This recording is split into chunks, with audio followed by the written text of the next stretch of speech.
आपने कभी सोचा है कि आप कौन हो और आपकी ये जो अमेजिंग पर्सनैलिटी है ये क्यों है और ये कैसे बनती है? नहीं ना। हेलो गाइस, मैं हूं सुमित और आप सबका स्वागत है हमारे यूट्यूब चैनल सुमित XYZ में। तो आज की वीडियो में हम ह्यूमन ब्रेन के बारे में जानेंगे और ये भी जानेंगे कि कैसे वो आपको आप बनाता है। ये जो दिल है ये किसी की नहीं मानता, सिर्फ अपनी ही करवाता है। 2500 साल पहले ये कहावत सच मानी जाती थी, क्योंकि इससे पहले लोगों को लगता था कि बॉडी का जो सेंट्रल कंट्रोल सिस्टम है वो दिल होता है। लेकिन 500 BC में एक ग्रीक फिजिशियन ने आईज की ऑप्टिकल नर्व्स को ऑब्जर्व किया। उन्होंने देखा कि ये जो नर्व्स हैं ये ब्रेन के पास जा रही हैं, ना कि हार्ट के पास। तब उन्होंने ये कंक्लूड किया कि हमारे जो बॉडी का कंट्रोल सिस्टम है वो एक्चुअली में ब्रेन होता है। इसके बाद रिसर्च होती रही और आज हम न्यूरोसाइंस में बहुत ही ज्यादा आगे बढ़ चुके हैं। ब्रेन हमें सोचने की ताकत देता है और हम अपनी लाइफ में बहुत सारे डिसीजंस ले पाते हैं। साथ ही ब्रेन हमारी पूरी बॉडी के फंक्शन को कंट्रोल करता है, जिसकी वजह से हम खड़े हो पाते हैं, सोच पाते हैं, देख पाते हैं, चल पाते हैं और अपनी लाइफ के बहुत सारे काम कर पाते हैं। ह्यूमन ब्रेन का वेट 1.3 से 1.4 kg तक हो सकता है और ये लगभग ह्यूमन बॉडी के 2% के वेट के बराबर होता है। लेकिन फिर भी ह्यूमन ब्रेन टोटल बॉडी की 20% एनर्जी को कंज्यूम करता है। अब सवाल ये आता है कि एक्चुअली में ब्रेन होता क्या है और उसके अंदर ऐसी क्या चीज होती है जो उसे यूनिक बनाती है और उसे हेल्प करती है हमारी पूरी बॉडी को कंट्रोल करने में। ब्रेन हमारी बॉडी के लिए सेंट्रल कंट्रोल सिस्टम का काम करता है, जो कि हमारी बॉडी के हर पार्ट को कंट्रोल करता है। आप ब्रेन को कंप्यूटर के सीपीयू की तरह समझिए, जो कि सेंट्रल प्रोसेसिंग यूनिट होती है। ब्रेन का स्ट्रक्चर यूनिवर्स के स्ट्रक्चर से भी ज्यादा कॉम्प्लेक्स होता है। आप सोचिए यूनिवर्स में कितने स्टार्स मौजूद हैं या फिर कितनी और चीजें मौजूद हैं, लेकिन हमारी बॉडी में एक ऐसी चीज है जिसका स्ट्रक्चर उससे भी ज्यादा कॉम्प्लेक्स है और इसी की मदद से हम यूनिवर्स को स्टडी करते हैं। ह्यूमन ब्रेन मोस्टली न्यूरॉन से बना होता है और यही न्यूरॉन्स इसे इतना कॉम्प्लेक्स बनाते हैं। ह्यूमन ब्रेन के अंदर लगभग 90 बिलियन के आसपास न्यूरॉन्स मौजूद होते हैं और अगर इन न्यूरॉन्स को एक स्ट्रेट लाइन में रखा जाए तो ये इतने ज्यादा होते हैं कि पूरी अर्थ का एक चक्कर लगा दे। ये न्यूरॉन्स एक दूसरे के साथ कनेक्टेड होते हैं और ये एक सीरीज बनाते हैं। एक न्यूरॉन एक से ज्यादा न्यूरॉन से कनेक्टेड हो सकता है और इस कनेक्शन को हम सिनेप्सिस बोलते हैं। न्यूरॉन हमारे ब्रेन का और हमारी पूरी बॉडी का एक बहुत ही इंपॉर्टेंट पार्ट होता है। तो अब जानते हैं कि एक्चुअली में ये न्यूरॉन कैसा होता है। न्यूरॉन एक ट्रांसमीटर की तरह होता है। इसमें 3 मेन पार्ट्स होते हैं। पहला पार्ट होता है डेंड्राइट्स। डेंड्राइट्स इंफॉर्मेशन को रिसीव करने का काम करता है। इसके बाद आता है सेल बॉडी।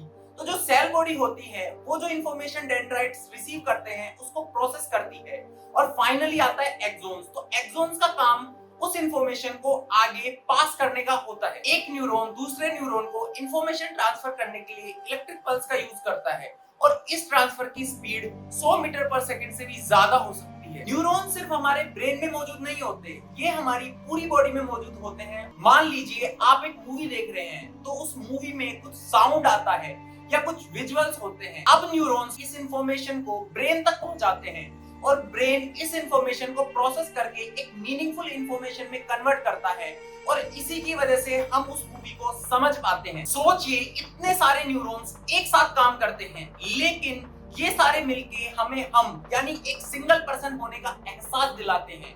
कितनी अमेजिंग बात है ना। तो अब बात करते हैं ब्रेन के स्ट्रक्चर की। तो ब्रेन में मेनली 3 पार्ट्स होते हैं। पहला पार्ट होता है सेरिब्रम। तो जो सेरिब्रम होता है वो ब्रेन का सबसे बड़ा पार्ट होता है और वो लगभग ब्रेन का 85% हिस्सा बनाता है। जब भी आप ब्रेन की कोई फोटो देखते हो तो उसमें रिंकल जैसी चीज जो दिखती है वही सेरिब्रम होता है और ब्रेन के इसी हिस्से की वजह से हम लोग सोच पाते हैं, सीख पाते हैं और हमारे अराउंड जो दुनिया है उसको समझ पाते हैं। अगर हम ब्रेन के सेंटर से देखें तो सेरिब्रम के 2 पार्ट्स होते हैं और इसीलिए ब्रेन के भी 2 पार्ट्स होते हैं। एक होता है लेफ्ट हेमिस्फीयर और एक होता है राइट हेमिस्फीयर। तो ये एक बहुत ही अमेजिंग बात है कि जो राइट हेमिस्फीयर होता है वो लेफ्ट बॉडी को कंट्रोल करता है और जो लेफ्ट हेमिस्फीयर होता है वो राइट बॉडी को कंट्रोल करता है। इन दोनों को जोड़ने के लिए बीच में एक ब्रिज होता है जिसका नाम होता है कॉर्पस कैलोसम। तो ये जो ब्रिज होता है ये इन दोनों के बीच में इंफॉर्मेशन ट्रांसफर करने का काम करता है और ये ही इन दोनों को एक साथ काम करने के लिए हेल्प करता है। अब ब्रेन का दूसरा पार्ट आता है सेरेबेलम। तो ये ब्रेन के पिछले हिस्से में सेरेब्रम के नीचे पाया जाता है और ये हमारी बॉडी को बैलेंस करने का काम करता है और साथ ही ये हमारी हमारे बॉडी के मूवमेंट्स को एक साथ कोऑर्डिनेट भी करता है और इसी की मदद से हम लोग चल पाते हैं, साइकिल चला पाते हैं या कोई गेम खेल पाते हैं, क्योंकि ये हमारी बॉडी के सारे मूवमेंट्स को कोऑर्डिनेट करता है। अब आता है ब्रेन का तीसरा पार्ट, जो कि होता है ब्रेन स्टेम। तो जो ये ब्रेन स्टेम होता है, ये हमारे बॉडी के उन कामों को कंट्रोल करता है जो हम बिना सोचे करते हैं, जैसे कि हार्ट का धड़कना या सांस लेना। जब हम किसी गर्म चीज को गलती से छू लेते हैं तो हमारा हाथ बिना सोचे ही पीछे आ जाता है। इसके अलावा जब हमारी आंख में कुछ जाने वाला होता है तो हमारी आंखें बंद हो जाती हैं। इसको हम बोलते हैं रिफ्लेक्सेस। तो जो ब्रेन स्टेम होता है, ये इन सारे रिफ्लेक्सेस को भी कंट्रोल करता है। वीडियो के स्टार्टिंग में हमने एक सवाल किया था कि वो कौन सी चीज है जो आपकी पर्सनैलिटी डिफाइन करती है। तो सेरिब्रम में एक पार्ट होता है फ्रंटल लोब, जो कि आपकी पर्सनैलिटी को डिफाइन करता है। इसके अलावा इसके और भी काम होते हैं, जैसे कि problem solving, planning and decision making. Frontal lobe हमारे ब्रेन के सबसे आगे वाले हिस्से में होता है। जब हमें बॉडी में कोई सेंसेशन होती है, जैसे कि हमें पेन होता है या फिर हमारी बॉडी का टेम्परेचर बढ़ता है या फिर हमारी बॉडी पे प्रेशर पड़ता है, तो इस चीज को हमें जो फील करवाता है वो होता है पैराइटल लोब। अगर कोई हमें बिना बताए हमारा फेवरेट सॉन्ग चलाता है या फिर हमारा कोई फेवरेट पर्सन पीछे से हमें बोलता है, तो हम उसकी आवाज को तुरंत ही रिकॉग्नाइज कर लेते हैं और इसी रिकॉग्निशन में टेम्पोरल लोब हेल्प करता है। और ये टेम्पोरल लोब हमारे ब्रेन में कान के जस्ट ऊपर का हिस्सा होता है। टेम्पोरल लोब का एक और मेन फंक्शन होता है मेमोरी। तो ह्यूमन ब्रेन की मेमोरी को कुछ लोग हार्ड डिस्क की तरह समझते हैं, लेकिन ऐसा नहीं होता है। तो ह्यूमन ब्रेन में मेमोरी कैसे काम करती है, तो इसको समझाने के लिए मैं आपको एक एग्जांपल देता हूँ। मान लीजिए आज आप एक स्ट्रेंज पर्सन से मिलते हैं, आप उसका चेहरा देखते हैं, उसकी आवाज सुनते हैं, तो जो हमारे ब्रेन के अंदर न्यूरॉन्स होते हैं उनमें एक कनेक्शन बनता है और एक मेमोरी क्रिएट हो जाती है। लेकिन ये कनेक्शन बहुत ही वीक होता है। अगर टाइम के साथ साथ आप उस इंसान से बार बार मिलते हैं तो उन न्यूरॉन्स के बीच में जो कनेक्शन होता है वो बहुत स्ट्रॉन्ग बन जाता है और वो आदमी की जो मेमोरी है वो आपके लिए परमानेंट हो जाती है। लेकिन उस इंसान से अगर हम कभी नहीं मिले तो न्यूरॉन्स के बीच में जो कनेक्शन बनता है वो एकदम खत्म हो जाता है और इसी से हम चीजें भूलते हैं, जिससे हम और मेमोरीज बना सकें जो हमारे लिए बहुत खास होंगी। जब हम कोई नई स्किल सीखते हैं तो शुरुआत में हम बहुत सारी चीजें भूल जाते हैं, लेकिन प्रैक्टिस करने से हमें वो चीजें याद रहती हैं, क्योंकि स्टार्टिंग में जो न्यूरॉन्स के बीच में कनेक्शन होता है वो बहुत ही वीक होता है, लेकिन प्रैक्टिस से वो कनेक्शन बहुत स्ट्रॉन्ग हो जाता है और हम उस स्किल को परफेक्टली सीख पाते हैं। ह्यूमन ब्रेन की मेमोरी लगभग 1 मिलियन से ज्यादा गीगाबाइट तक हो सकती है। तो अब फाइनली आता है ऑक्सीपिटल लोब। तो हमारी आंखें जो इंफॉर्मेशन ब्रेन को भेजती हैं उसको ये एक मीनिंगफुल पिक्चर या विजुअल्स में कन्वर्ट करता है। ब्रेन में अलग अलग कंडीशंस की वजह से कुछ न्यूरोलॉजिकल डिसऑर्डर्स हो जाते हैं, जिनमें से एक है एपिलेप्सी यानी कि मिर्गी। इसके पेशेंट्स में कभी कभी मिर्गी के दौरे एक हेमिस्फीयर से दूसरे हेमिस्फीयर में चले जाते हैं।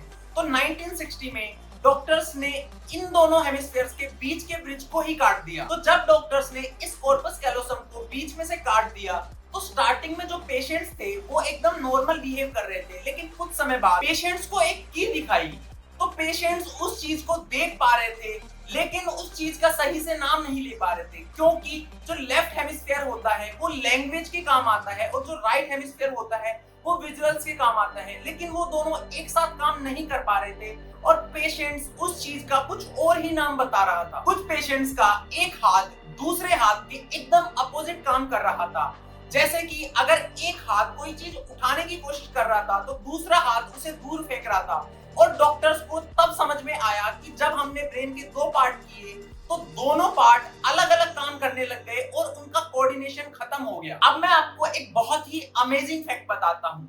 हमारे जो ब्रेन का स्ट्रक्चर होता है वो यूनिवर्स के स्ट्रक्चर के सिमिलर होता है।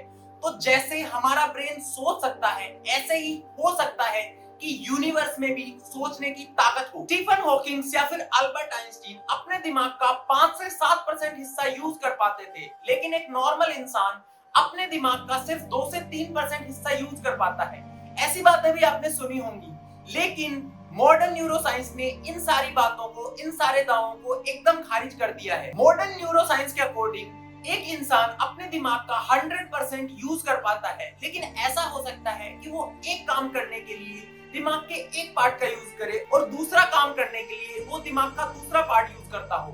लेकिन ऐसा नहीं होता कि वो सिर्फ 5 से 10% अपने दिमाग का यूज कर पाता है। तो आज की वीडियो में बस इतना ही। अगर आपको ये वीडियो पसंद आई हो तो इसे लाइक कर दीजिएगा और ऐसे ही अमेजिंग वीडियोस देखने के लिए हमारे चैनल को सब्सक्राइब कर लीजिए। Thank you.